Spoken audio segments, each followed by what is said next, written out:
BJP బీసీల పక్షపాతి అని ఓబీసీ రాష్ట్ర అధ్యక్షుడు ఆనంద్ గౌడ్ అన్నారు. బీసీలకు నిజమైన న్యాయం చేసేది బీజేపీ పార్టీ అని స్పష్టం చేశారు. బీసీ, ఎస్సీ, ఎస్టీలు బీజేపీ వైపు మొగ్గు చూపుతున్నారని తెలిపారు. బీజేపీపై తప్పుడు ఆరోపణలు చేస్తున్నారని ఆయన మండిపడ్డారు. బీసీ రిజర్వేషన్ల విషయంలో కాంగ్రెస్, బీఆర్ఎస్ చేస్తున్న తప్పుడు ప్రచారాన్ని ప్రజలకు వివరించేందుకే ఆగస్టు 2వ తేదీన మహాధర్నా నిర్వహిస్తున్నామంటున్న ఆనంద్ గౌడ్తో మా ప్రతినిధి రామకృష్ణ ఫేస్ టు ఫేస్. ప్రస్తుతం బీసీ రిజర్వేషన్లపై రగడ నడుస్తుంది. మూడు ప్రధాన పార్టీలు, ఇటు కాంగ్రెస్, బీఆర్ఎస్, బీజేపీ పార్టీలు ఒకరికొకరు బీసీకి సంబంధించిన వాటి విషయాల్లో రగడ జరుగుతుంది. ఈ నేపథ్యంలో బీజేపీ ఓబీసీ ఆధ్వర్యంలో ఆగస్టు 2వ తేదీన మహాధర్నా నిర్వహిస్తున్నారు. ఈ ధర్నా ఏ విధంగా బీసీ రిజర్వేషన్లను ఏ విధంగా ప్రజల ముందుకు తీసుకెళ్తారనేది ఓబీసీ రాష్ట్ర అధ్యక్షుడు ఆనంద్ గౌడ్ని అడిగి తెలుసుకున్నాం. సార్ చెప్పండి, ఓబీసీలో సంబంధించిన రిజర్వేషన్లపై ఇటు కాంగ్రెస్ కానీ, బీఆర్ఎస్ కానీ, బీజేపీ కానీ ఒకరిపై ఒకరు ఆరోపణలు ఆరోపణ చేస్తున్నారు. ఏ విధంగా మీరు ఈ రిజర్వేషన్ల ముందు? మేము ఆరోపణలు చేస్తలేము, మేము తప్పుడు వాగ్దానాలు చేస్తలేము, చేసి సమర్థించుకోవాలనుకుంటలేము. మొదటగా తెలంగాణ ఏర్పడ్డ తర్వాత ఆ రోజేమో బీఆర్ఎస్ పార్టీ 10 సంవత్సరాలు పాలించి వాళ్ళు ఏమాత్రం బీసీల సంక్షేమానికి పాల్పడలేదు. తర్వాత పిసిసి అధ్యక్షుడిగా రేవంత్ రెడ్డి, ఇప్పుడున్న సీఎం పిసిసి అధ్యక్షుడు ఉన్నప్పుడు కామారెడ్డిలో ఒక బహిరంగ సభ పెట్టి వాళ్ళ జాతీయ నాయకులను పిలిపించి బీసీ డిక్లరేషన్ పేరిట బీసీలకు అనేక వాగ్దానాలతో పాటు కుల వృత్తుల వారికి 42% నేను స్థానిక ఎన్నికలలో రిజర్వేషన్ కల్పిస్తానని మాటిచ్చాను. 18 నెలలు గడిచింది. కోర్టులు మీరు ఇంకా స్థానిక ఎన్నికలు ఎందుకు నిర్వహిస్తలేనన్నప్పుడు అడావిడిగా ఆ కులగణన చేసి తప్పుడు తడకలుగా చేసి దాంట్లో 56% చూపించి అందులో హిందువులు, ముస్లిం బీసీలు అని చూపించి అన్ని కుల సంఘాలు కూడా వ్యతిరేకించినాయి. ఈ కులగన సరిగా జరగలేదని దాని తర్వాత అడావిడిగా అసెంబ్లీలో ఒక తీర్మానం పెట్టి దాన్ని చట్ట ప్రకారము న్యాయ నిపుణులతో చర్చించకుండా అడావిడిగా బిల్లు చేసి దాన్ని ఢిల్లీకి చేరుకునే రేపటినే పోయి జంతర్ మంతర్ దగ్గర ధర్నా పెట్టిండు. ఏంది ఆమోదించుర్రి, నేను చేసేసిన బీసీలకు మా రాహుల్ గాంధీ చెప్పిండు ఆమోదించుర్రి, మా రాహుల్ గాంధీ చెప్పిండు ఆమోదించుర్రని.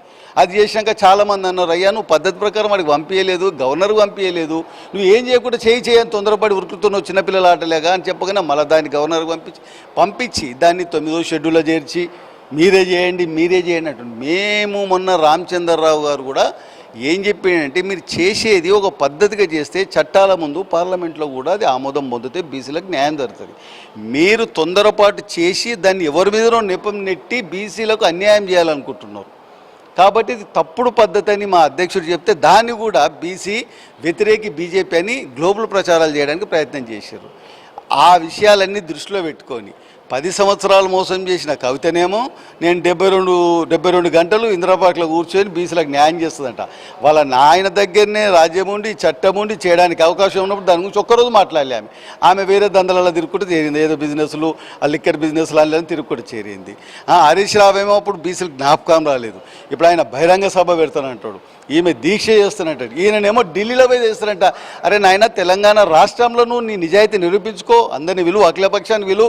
నేను ఇంత మంచి పద్ధతిగా ఈ జీవోని తీసుకొచ్చినా, ఈ చట్టాన్ని తీసుకొచ్చినా, దీంట్లో ఏం పొరపాట్లు ఉంటే మీరు నాకు మొదలే అందరి ముందు చెప్పండి, దీన్ని సరిదిద్దుకొని నేను ఢిల్లీ తీసుకపోతే మీరు అందరూ మా ఎంబర్రండి అంటే అదేమన్నా కరెక్ట్ ఉంటే అలా నువ్వు చేయవలసిన పద్ధతితో దాన్ని నువ్వు డెలికేటెడ్ కమిషన్ వేసిందే తప్పు.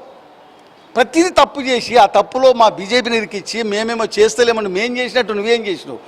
50 సంవత్సరాలు మీరు పాలించిన దానప్పటి నుండి ఈ రోజు వరకు 10 సంవత్సరాల 11 సంవత్సరాల బీసీ పక్షపాతిగా నరేంద్ర మోడీ గారి ఆధ్వర్యంలో జరుగుతున్న ప్రభుత్వం ఎంతమందికి ఎన్ని రకాలుగా బీసీ కులాలకు ప్రతి రాష్ట్రంలో వివిధ కులాలు, కొన్ని బీసీలు ఇక్కడ ఎస్సీలు అవుతారు, అక్కడ బీసీలు అవుతారు, వీళ్ళందరికీ ఏం చేసారు? ఒకసారి మీ మేధావులంతా కూర్చోబెట్టుకొని 50 సంవత్సరాలలో మేమేం చేసినాము, 11 సంవత్సరాల బీజేపీ పార్టీ ఏం చేసిందని మీ రాహుల్ గాంధీ నువ్వు ఇంకెవరెవరు అందరు కూర్చొని అరేది మాట్లాడి పేపర్ ఒకటి రిలీజ్ చేయమనండి.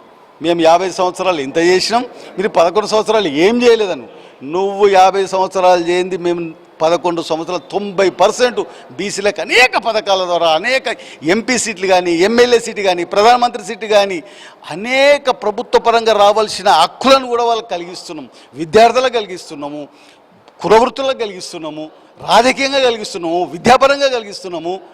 అన్ని రకాలుగా బీజేపీ పార్టీ బీసీల పక్షపాతిగా ఉంటే నువ్వు ఏం చేయకుండా ఉట్టేనే మా రాహుల్ గాంధీ తిరిగిండు, నెహ్రూ తిరగలేదు, ఇందిరాగాంధీ తిరగలేదు, రాజీవ్ గాంధీ తిరగలేదు, పివి నరసింహారావు తిరగలేదు, మన్మోహన్ సింగ్ తిరగలేదు, ఇక రాహుల్ గాంధీ తిరిగిండు, బీసీలు కనిపించారు అందరూ. ఇప్పుడు న్యాయం చేస్తాను, అది పొరపాటు అయింది, నీ పొరపాటు అయింది, సరిదిద్దుకోనరి, రేపు ప్రభుత్వాలు వచ్చినాక సరిదిద్దుకోనరి.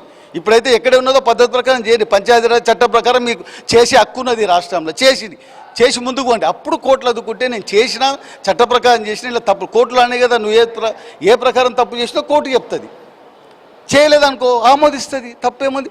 ఆ విధంగా పోవాలి. అనవసరంగా ఈ బీజేపీ పార్టీని, బీఆర్ఎస్ కానీ కాంగ్రెస్ పార్టీ కానీ రాబోయే కాలంలో దేశంలో ఎస్సీ ఎస్టీ బీసీలు ఇవాళ నరేంద్ర మోడీ గారి పాలన చూసి అందరూ కూడా ఆ పార్టీకి అనుకూలంగా ఉన్నారు. దీన్ని విభజించాలి, హిందువులలో విభజన తీసుకురావాలి, బీసీలలో విభజన తీసుకురావాలి, తీసుకొచ్చి లబ్ధి పొంది స్థానిక ఎన్నికల్లో గెలవడానికి బీజేపీ మీద ఒక నెపం నెట్టి బయటపడాలని ప్రయత్నం. ఆ కుటిల ప్రయత్నాన్ని మేము 2వ తేదీ రోజు బట్టబయలు చేస్తారు మా నాయకులు. మేమేం చేస్తున్నాం, మీరు ఏ విధంగా తప్పులు చేసిరో కూడా ఆ రోజు రాష్ట్ర ప్రజలకు మా నాయకులు వీళ్ళ ఇద్దరి నాటకాన్ని బయట పెడతారు. చూపడానికి ఆ రూల్ కారు. మతపరమైన రిజర్వేషన్ సాకు చూపించి బీజేపీ అడ్డుకునే ప్రయత్నం చేస్తుంది అనేది ఆరోపణలు చేస్తున్నారు. దీని మీద మతపరమైంది మీరు ఎప్పుడైనా విన్నారా? ఎప్పుడన్నా మీరు కూడా మీడియా మొత్తం చూడండి, 10% ముస్లిం బీసీలు అంట. ఆ వాడు రాసింది అన్ని పేపర్లలో వచ్చింది. ముస్లిం బీసీలు ఏంది, గౌడు బీసీలు ఏంది, ఇదేమన్నా ఉన్నదా? అంటే మీరు మతతత్వాన్ని రెచ్చగొడుతున్నారు, మతాలకు ముడిపడుతుంది. అంటే 10% ఉన్నదే 12%, ఇంట్లోనేమో 10% చూపిస్తున్నావు, ఈడబ్ల్యూసీలేమో 4% ఇస్తున్నావు, వాళ్ళు ఉన్నది 12%, 14% రిజర్వేషన్ ఇవ్వాలా వాళ్ళకు ఎక్స్ట్రా పెడుతున్నారు. అంటే పుట్టబోయే పిల్లలకు కూడా తయారు చేసి పెడుతున్నారు రిజర్వేషన్.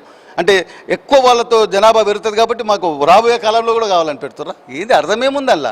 వాళ్ళు మాట్లాడే దాంట్లో ఏమాత్రం కూడా అవగాహన లేకుండా మాట్లాడుతున్నారు. గ్లోబల్ ప్రచారం ద్వారా లబ్ధి పొందాలనే ప్రయత్నం తప్పించి అలా నిజం లేదు. అదే 2వ తారీఖు మేము బట్టబయలు చేస్తాం. ఏదైతే కాంగ్రెస్ కానీ బీఆర్ఎస్ పార్టీ ఏదైతే బీజేపీని ఆరోపణలు చేస్తుందో ఆ ఆరోపణలో వాస్తవం లేదు.